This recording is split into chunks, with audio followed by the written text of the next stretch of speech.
பிதாவாகிய தேவனாலும் கர்த்தராகிய இயேசு கிறிஸ்துவின் நாமத்தினால் இங்கே கூடி வந்திருக்க அனைவருக்கும் இயேசு கிறிஸ்துடைய கிருபையும் சமாதானம் உங்கள் அனைவரோடு கூட நிலை கொண்டிருப்பதாக. நாம் இன்று தெரிந்து கொள்ளப்பட்ட பாடம் என்னவென்றால் சங்கீதம் 65:11. வருஷத்தை உம்முடைய நன்மையால் முடிசூட்டுகிறீர், உமது பாதைகள் நெய்யாய் பொழிகிறது. நான் உங்களை எல்லாரும் போன வருஷத்தில் பார்த்தேங்க. மீண்டும் புதிய வருஷத்துக்குள்ளே தேவன் நம்மளை கடந்து வந்து விட்டுருக்கார் இல்லைங்களா? வருஷத்தை உம்முடைய நன்மையினால் முடிசூட்டுகிறீர், உமது பாதைகள் நெய்யாய் பொழிகிறது. வருஷத்தை தேவன் என்ன பண்ணுறாருங்க? நன்மையினால் முடிசூட்டுறார். ரொம்ப அழகாக இருக்குது கேட்குறதுக்கு இல்லைங்களா? இது அப்படியே இருந்துச்சுன்னா எவ்வளோ நல்லாயிருக்கு இல்லைங்களா? ரொம்ப சந்தோஷம். இது அப்படியே இருக்குன்னா தான் என்ன நம்மளுடைய லைஃப், அப்படி தான் இது கான்செப்டுங்க. ஏன்னா இன்றைக்கி அநேக இடத்துல உலகம் முழுவதும் அநேக நியூ இயர் சர்ச்சு ஆராதனை பார்த்திங்கன்னா வாக்குத்தத்த வசனங்க. அந்த வாக்குத்தத்த வசனத்தில் இன்றைக்கி கர்த்தர் நம்மளுக்கு கொடுக்குற வசனம் என்னங்கன்னா, வருஷத்தை உம்முடைய நன்மையினாலே முடி சூட்டுகிறீர். அப்போ கிறிஸ்துவை சார்ந்திருக்கிற இன்றைக்கி உலகத்தில் இருக்கிற ஜனங்களுக்கு வருஷத்தை உம்முடைய நன்மையினாலே முடி சூட்டுகிறீர் அப்படின்னா இது ஈஸியாக நம்ம எடுத்துக்க முடியுங்களா அப்படின்றது தான் இந்த கான்செப்டில் நம்ம இந்த சப்ஜெக்ட் என்ன பண்ணலாங்க கொஞ்சம் பார்த்துட்டு இதில் தேவன் நம்மளுக்கு என்ன வச்சுருக்காரு பார்க்கலாங்க. வாசிக்க கேட்போங்க. நீதிமொழிகள் 3:5 உன் சுய புத்தியின் மேல் சாயாமல் உன் முழு இருதயத்தோடும் கர்த்தரில் நம்பிக்கையாயிருந்து. நம்ம போன வருஷத்தில் எங்கேயாவது கொஞ்சம் அப்படியே தள்ளாடி போயிருக்கலாங்க. ஏன்னா நம்ம விசுவாசம் பாதுன்றது என்னன்னா, ஒரு நாளும் தேவன் என்ன பண்ணிகிட்ருக்காரு, புடமிட்டுருக்காருங்க. அப்போ அந்த புடமிடும் பொழுது உபத்திரம் மனுஷனுக்கு நேரிடுகிறது இலகுவாக என்ன இருக்குங்க, அது எல்லாருடைய லைஃப்லையும் கடந்து வருதுங்க. இப்போ இந்த மாதிரி எல்லா சோதனைக்குள் நம்ம உட்படும்போது உன் சுய புத்தியின் மேல் சாயாமல் உன் முழு இருதயத்தோடு கர்த்தரை நம்பிக்கொண்டு இரு இல்லைங்களா? உங்களுக்கு சோதனை வரும்பொழுதும் வேதனை வரும்போதும் சந்தோஷம் வரும்போதும் உங்கள் சுய புத்தி மேல் நம்ம என்ன கூடாதுங்க, சாயாமல் முழு இருதயத்தோடு கர்த்தரை நம்பிக்கொண்டு இரு. அப்போது நம்ம இது பார்க்கும் பொழுது வேதத்துலேருந்து ஜென்ரலாக சுய புத்தி மேலே யார் விழுந்தார் அப்படின்னு நம்ம பார்க்க போனோம்னா ஒரு சில விஷயம் சில பேர் நம்ம ஈஸியாக சொல்லலாங்க. அதில் முதலாவது நமக்கு ஆதாம் என்ன வராருங்க. நம்ம ஆதாம் பார்த்திங்கன்னா தேவன் என்ன பண்ணுறாருங்க, அவருடைய சாயலாக யாரை சிருஷ்டிக்கிறாருங்க, ஆதாமை மண்ணால் எடுத்து மண்ணால் உருவாக்கப்பட்டு அவனுக்கு ஜீவ சுவாசத்தை கொடுத்து ஆதாம் தோட்டத்தில் உள்ளாகும் போது பரிசுத்த சிந்தையோடு தான் என்ன பண்ணுறாருங்க, அழகாய் தோட்டத்தில் உள்ளாராருங்க. ஏன்னா அவர் இன்னும் சுய புத்தி மேலே என்ன இல்லைங்க, சாயலுங்க. தேவனை சார்ந்திருக்கிறதுனால தேவனுடைய வார்த்தையை அவர் கை கொண்டு நடக்கிறதுனால தன் சுய புத்தியின் மேல் சாயாமல் கர்த்தரை என்ன பண்ணி கொண்டு இருந்தாருங்க, நம்பி கொண்டு இருந்தார். யார் சிருஷ்டி கர்த்தரோ அவரே உறுதியை என்ன பண்ணிட்டு இருந்தாருங்க, பிடிச்சிட்டு இருந்தாங்க. அப்போது அந்த கர்த்தரை உண்மையாய் உறுதியாய் பிடிக்கிற மனுஷனுக்கு வருஷத்தின் உம்முடைய நன்மைகளை முடிசூட்டுகிறீர். அங்கே என்ன இருந்துச்சுங்க, தேவனுடைய ஆசீர்வாதம் அங்கே முடிசூட்டப்பட்டு நிலை கொண்டு இருந்துச்சுங்க. எங்கே இருந்துச்சுங்க, தோட்டத்தில் இருந்துச்சுங்க. ஏன் தோட்டத்தில் இருந்துச்சு, அவர் தேவனுடைய வார்த்தைக்கு என்ன பண்ணாருங்க, கீழ்ப்படிஞ்சாங்க. தன் சுய புத்தி மேலே என்ன இல்லைங்க, ஆதாம் விழலைங்க. அப்போ இந்த விஷயம் நம்மளுக்கு இதுலேருந்து நம்மளுக்கு என்னங்கன்னா, நம்முடைய சிந்தனை கிறிஸ்துவை சார்ந்து வாழும் பொழுதுங்க, வேதத்தை அறியும் பொழுது சத்தியத்தை அறியும் பொழுது நம்முடைய விசுவாசம் கூட என்ன இருக்குன்னா ஆழமாக தேவனை பற்றி கொள்குதுங்க. ஆனால் நடம்புற வாழ்க்கையில் சில விஷயம் நம்ம நடந்து வரும் பொழுது பார்க்கும் பொழுது நம்முடைய விசுவாசம் கூட ஆதாமை போல என்ன ஆயிடுறாங்க, சுய புத்தி மேலே விழத்தக்கதாக சூழ்நிலை நேரிடப்படுதுங்க. அதை இப்போ ஆதாம் கிட்ட நம்ம கற்று போகிறோங்க. ஆதாம் தோட்டத்தில் இருக்கும் பொழுது உலாவும் பொழுது பரிசுத்த சிந்தையோடு இருந்தாருங்க. யாருங்க, ஆதாம் என்னவா இருந்தாருங்க, பரிசுத்த சிந்தையாக இருந்தாருங்க. சுய புத்தி மேலே சாயலைங்க. கர்த்தர் ஒரு விஷயத்தை அவருக்கு காண்பித்தார். நன்மை தீமை அறியத்தக்கதாக விருட்சத்தின் கனியை புசிக்கிற நாளை சாவு. ஆதாம் எந்த விஷயத்துலையும் அந்த கனி பக்கம் ஒரு போல சந்தோஷத்தோடு என்ன இருந்தாருங்க, இருந்தாருங்க. அப்போ ஆதாமுக்கு தனிமையாக இருப்பது நல்லதல்ல என்று என்ன பண்ணாருங்க, ஏற்ற துணையை உண்டாக்குனாருங்க. இப்போது அம்மா 3ஆம் அதிகாரத்தில் நீங்கள் ஆதியாகமம் 3ஆம் அதிகாரம் 1லேருந்து நீங்கள் படிச்சுட்டு வந்தீங்கன்னா அவருக்கு உண்டாக்கப்பட்ட அந்த ஸ்திரீ நிமித்தம் தேவனுடைய வார்த்தையை அவர் என்ன வராருங்க, மீறார், கீழ்ப்படியாமல் போகிறாருங்க. எப்போ கீழ்ப்படியாமல் போகிறாரோ அவர் சுய புத்தி மேலே என்ன ஆகிட்டாருங்க, சாஞ்சிட்டார். அப்போது இந்த இடத்துல நம்ம பார்க்குறது என்னன்னா, ஒரு நன்மையும் இருக்குது ஒரு தீமையும் இருக்குது. அப்படின்னா தேவனுடைய வார்த்தை கேட்கும் பொழுது அந்த மனுஷன் பரிபூர்ண சிந்தையோடு இருந்தார், நன்மையை பெற்றுக்கொண்டிருந்தார். நன்மையினால் முடிசூட்டி கொண்டு நிலை கொண்டிருந்தார். எங்க இல்லைங்க? தோட்டத்தில்லைங்க. எப்போ தேவனுடைய வார்த்தையை அவர் கீழ்ப்படியாமல் போனாரோ அந்த நன்மையை இழந்தார். எந்த விதமான மன வருத்தம் இல்லாதபடிக்கு சமாதானம் இருந்த மனுஷன் சமாதானத்தை இழந்தார். எப்போங்க? தன் சுய புத்தி மேலே சாயும் பொழுது தேவனுடைய சமாதானத்தை என்ன பண்ணாருங்க? அப்போ கிறிஸ்துவுக்கு ஆதாம் மூலியமாக தேவன் நம்மளுக்கு பாடம் அழகாக என்ன பண்ணியிருக்காருங்க? வச்சிருக்காரு இல்லைங்களா? அப்போது வருஷத்தை உம்முடைய நன்மையினாலே முடிசூட்டுகிறீர், உமது பாதைகள் நெய்யாய் பொழிகிறது. நன்மையினால பொழிகிறதுங்க. அது எப்போ பொழியும்? நன்மையினால. இது ஆதாமுக்கு பொழிஞ்சிச்சுங்க தோட்டத்தில். ஆனால் அவர் எப்போ சுய புத்தி மேலே சாய்ந்தாரோ அப்போ அந்த சமாதானத்தை அவர் இழந்து என்ன பண்ணாருங்க?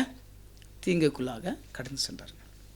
அப்போ நம்ம இதுலேருந்து நீங்கள் பார்க்கும் பொழுது நம்ம எரேமியா எழுதின நிருபத்துக்கு வந்தீங்கன்னா 32:19 படிங்க. யோசனையிலே பெரியவரும் செயலிலே வல்லவருமாயிருக்கிறீர், அவனவனுக்கு அவனவனுடைய வழிகளுக்கு தக்கதாகவும் அவனவனுடைய கிரியைகளின் பலனுக்கு தக்கதாகவும் அளிக்கும்படி உம்முடைய கண்கள் மனுபுத்திரருடைய எல்லா வழிகளின் மேலும் நோக்கமாயிருக்கின்றன. யோசனையில் பெரியவர். அதனால தான் ஆதாமை உருவாக்குனார். என்னை போல ஒரு சாயல் எங்கே இருக்கணுங்க? பூமியில் இருக்குன்றதுக்காக யார் உருவாக்குனாருங்க? யோசனையில் பெரியவருங்க. செயலில் பாருங்க, ஒரு மண்ணை எடுத்து அவரை போல உருவாக்கி அவரை போல நடக்கத்தக்கதாக அவருக்கு ஜீவ சுவாசத்தை கொடுத்து உலாவத்தக்கதாக தேவன் அவருக்கு ஜீவனை கொடுத்திருக்கிறதுனால செயலில் வல்லவருமாய் இருக்கிறார். அவனுக்கு அவனுடைய கிரைகளின் பலனுக்கு தக்கதாக அளிக்கும்படி உம்முடைய கண்கள் மனப்புத்தருடைய எல்லா வழிகள் மேல் நோக்கமாக இருக்கிறது. கர்த்தர் நம்மளை என்ன பண்ணுகிறாருங்க? நோக்கி பார்க்குறாருங்க. அவனுக்கு கூறிய தக்க கிரைகளுக்கு தக்கதாக பலன் அளிக்கும்படி. எப்படிங்க? அவனுக்கு கூறிய கிரைகளுக்கு தக்கதாக பலன் அழிக்கும்படி கர்த்தருடைய கண்கள் என்னவா இருக்குதுங்க? உலகத்தார் போல நம்ம என்ன பண்ண முடியாதுங்க? இருக்க முடியாதுங்க. ஏன்னா இங்க கர்த்தர் என்ன சொல்றாருன்னா, யோசனையில் பெரியவரும் செயலில் வல்லவருமாய் இருக்கிறீர், அவனவனுடைய கிரைகளுக்கு பலன் தக்கதாக அழிக்கும்படி. ஒரு மனுஷனுடைய கிரைகளுக்கு தக்கதாக பலன் கர்த்தர் என்ன பண்றாருங்க? அழைக்கிறார். ஏன் அழைக்கிறார்னா, அவர் கண்கள் மனப்புத்திர மேல என்னவா இருக்குதுங்களா? அதனால நம்முடைய விசுவாசத்தின் பாதையில நமக்கு கொடுக்கப்பட்டிருக்க பாதையில நம்ம தான் உறுதியாக என்ன பண்ணுங்க? அதான் ஆதாமு தவறுனாருங்க. எப்படி தவறுனாரு? தன் சுய புத்தி மேல என்ன பண்ணாருங்க? அதனால தேவனுடைய மகிமையை இழந்தாருங்க. இப்போ நம்மள கூட தேவன் கர்த்தருடைய கண்கள் நம்மளை நோக்கி பார்த்து கொண்டு இருக்குதுங்க.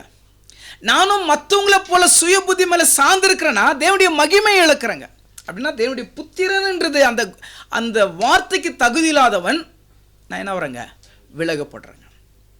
அப்போ கர்த்தர் இங்க சொல்றார், வருஷத்தை உம்முடைய நன்மையினாலே முடிசூட்டுகிறீர். எப்படி முடிசூட்ட முடியுங்க? தேவனுடைய வார்த்தைக்கு ஆதாம் கீழ்ப்படிஞ்சாருங்க, முடிசூட்டப்பட்டு இருந்துச்சுங்க. தேவனுடைய சமாதானம் அந்த தோட்டத்தில் நிரம்பி இருந்துச்சுங்க. ஆனா ஒரு கர்த்தரை சார்ந்து நடக்கிற மனுஷனுக்கு வருஷத்தை உம்முடைய நன்மையினால் முடிசூட்டுகிறீர்னா அவருடைய வார்த்தையை நம்ப கூட இந்த பூமியில் என்ன பண்ணுங்க? ஏன்னா யோசனையில் அவர் என்னவா இருக்காருங்க? நம்ம குமரனா குழந்தை தொந்தரைட்டாங்க, கை அடிப்பட்டு ஹாஸ்பிட்டலுங்க. அது பேக்கேஜ் நீங்கள் கேட்டிங்கன்னா 93,000ங்க. அவர் எந்த சேவிங்கும் எந்த விஷயத்தில் என்ன இல்லைங்க, எதுவும் பேக்ரவுண்ட் எதுவும் இல்லைங்க. நீங்கள் நம்ப மாட்டீங்க, அவர் தேவனை நம்பி கிரியை செஞ்சாருங்க. ஆனால் அவங்க ஃபேமிலி என்டையர் ஃபேமிலி ஃபுல்லாக அங்கே பில் கட்டிந்து மாத்திரம் இல்லைங்க, அவருக்கு கூகுள்லேயும் என்ன பண்ணியிருக்காங்க, கூகுள் பேலையும் காசு போட்டுட்டு இன்னும் தேவை இருந்துச்சுன்னா என்ன பண்ணுறாங்க, அக்கா ஒருத்தர் வீட்டு வேலை பண்ணுறாங்க, அவங்க ஏதோ கொஞ்சம் வச்சுருக்க அமௌண்ட்டை எடுத்து வந்து கொடுத்து இது நீ யூஸ் பண்ணுறா அப்படின்ட்டுங்க. இவருக்கு அண்ணாங்கள்ட்டலாம் வாங்கணும், அக்கா கிட்ட வாங்கலாம், நான் பெஜாரான்னு சொல்லிட்டு அக்கா கிட்ட ஏதாவது கொஞ்சம் வாங்கிக்கலாம் அப்படின்றது என்ன பண்ணாருங்க சகோதரங்க. அப்படின்னு என்ன சொல்லுறேன்னா, யோசனையில் பெரியவருங்க. நம்ம சின்னதாக தான் கொடுக்க பார்க்குறோங்க. நம்ம ஏதோ நம்ம கையில் முடிஞ்சது சின்ன விஷயமா ஹெல்ப் பண்ணுறோங்க. ஆனால் நம்ம நினைப்பதற்கு மேலாக அதிசயத்தை செய்கிற தேவன் நம்மளோட வல்லவராக இருக்கிறாருங்க. நம்ம இந்த அற்பமான விஷயங்களுக்காக தன் சுய புத்தி மேல நம்ம சாயறங்க. ஆனால் தேவன் மகிமையோடு நம்மளை என்ன பண்ணுறாருங்க, வழி நடத்துறது மறந்துடுறாங்க. அவர் நம்மளை பார்க்கல அப்படின்றது நீங்கள் என்ன பண்ண முடியாதுங்க, நினைச்சு கொள்ள முடியாதுங்க. அதான் நீதிமொழிகள் 15ஆம் அதிகாரம் 3ஆம் வசனம். கர்த்தரின் கண்கள் எவ்விடத்திலும் இருந்து நல்லோரையும் தீயோரையும் நோக்கி பார்க்கிறது. கர்த்தருடைய கண்கள் எவ்விடத்திலிருந்து நல்லோரையும் தீயோரையும் நோக்கி பார்க்கிறது. என்னை பார்த்துட்டு இல்லை, அதனால் மனப்பொண்ணு போக்கில் பேசிகிட்டு இருக்கேன்னா கண்ணுக்கு கொடுக்கணுங்க. நம்மெல்லாம் யாருங்க, தேவனுடைய, நம்ம யார் தேவன் யாரோ பார்க்குறாரு இல்லையா, தேவனுடைய பிள்ளைகள் என்ன பண்ணுறாருங்க. நான் ஒரு மாதிரி சோகத்தில் இருக்கேன், நான் ஒரு வேதனையில் இருக்கிறேன், என்னுடைய லைஃபே ஒரு ஆசீர்வாதம் இல்லை, சமாதானம் இல்லைன்னா நான் முதலாவது கர்த்தருக்கு பயப்படுகிற விஷயத்தில் உண்மையாக நடந்து கொண்டு இல்லை. நீங்கள் நம்பி இருக்கிற தேவன் ஜீவனுள்ள தேவன், அவருடைய கண்கள் உங்களை நோக்கி பார்த்து கொண்டு இருக்குதுங்க. நான் உங்களை ஆசீர்வதிப்பேன் ஆசீர்வதிப்பேன் என்று வாக்கு கொடுத்தார்னா நிச்சயமாய் ஆசீர்வதிப்பார். அது எப்படி ஆசீர்வதிப்பார்? எப்பொழுது நீங்க ஒரு வார்த்தைக்கு கீழ்ப்படிஞ்சு நடக்கிறீங்களோ குடும்ப தேவ சமாதானம் அடைஞ்சிருக்குங்க. கண்டு விசுவாசிக்கிறனை பார்க்கிலும் நம்ம காணாமல் விசுவாசிக்கிறேங்க. அது உண்மையாக இருந்துச்சுன்னா அதோடைய பிரதிபலன் நீங்கள் அடைஞ்சு கொள்வீங்க. அதான் கர்த்தர் இங்கே பேசிட்டு இருக்காருங்க. நம்ம போன வருஷத்தில் சுய புத்தி மேலே சாஞ்சிருக்கலாங்க. இன்னைக்கு இந்த வருஷம் தொடங்கி இன்னைக்கு 6வது நாளில் நம்ம நிற்கிறோங்க. அப்போடைய கிருபை இல்லாமல் நிற்க முடியாதுங்க. ஆனால் நான் நிற்கிறேன்னா அவருக்கு நன்றி சொல்லி இன்னும் வாழ்கிற வாழ்க்கையில் உண்மையாக இருக்கிறதுக்காக நம்ம என்ன பண்ணுங்க. ஏன்னா அந்த உலகம் கடைசி காலகட்டத்தில் இருக்கிறது நமக்கு நல்லா தெரியுதுங்க, அழகாக தெரியுதுங்க. ஆனால் நம்ம மீண்டும் மீண்டும் என்னுடைய சிந்தனை இந்த உலகத்துக்கே சார்ந்து போய் கொண்டிருக்குதுன்னா, சுய புத்தி மேலே சார்ந்து இருக்குதுன்னா, நான் தேவனை அறிஞ்சிருக்கிறேன். அதான் இதில் சொல்கிறாருங்க, எதுங்க, நீதிமொழிகள் 1:7 படிங்க.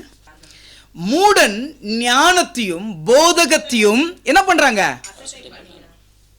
நம்ம எங்கே இருக்கிறோம்? கர்த்தருக்கு பயந்து ஞானத்தை பெற்றுக்கொள்கிறோமா? மூடனும் ஞானத்தையும் போதகத்தையும் அசட்டை பண்ணின்னு இருக்காங்க. அப்போது கர்த்தர் இன்னைக்கு ஆதாம் மூலியமாக நம்மளுக்கு காமிக்கிறது என்னென்னா, ஆதாம் சுய புத்தி மேலே விழுந்ததுனால கர்த்தருடைய மகிமையை இழந்தாருங்க. நாம் இந்த உலகத்தில் தான் இருக்கிறோங்க.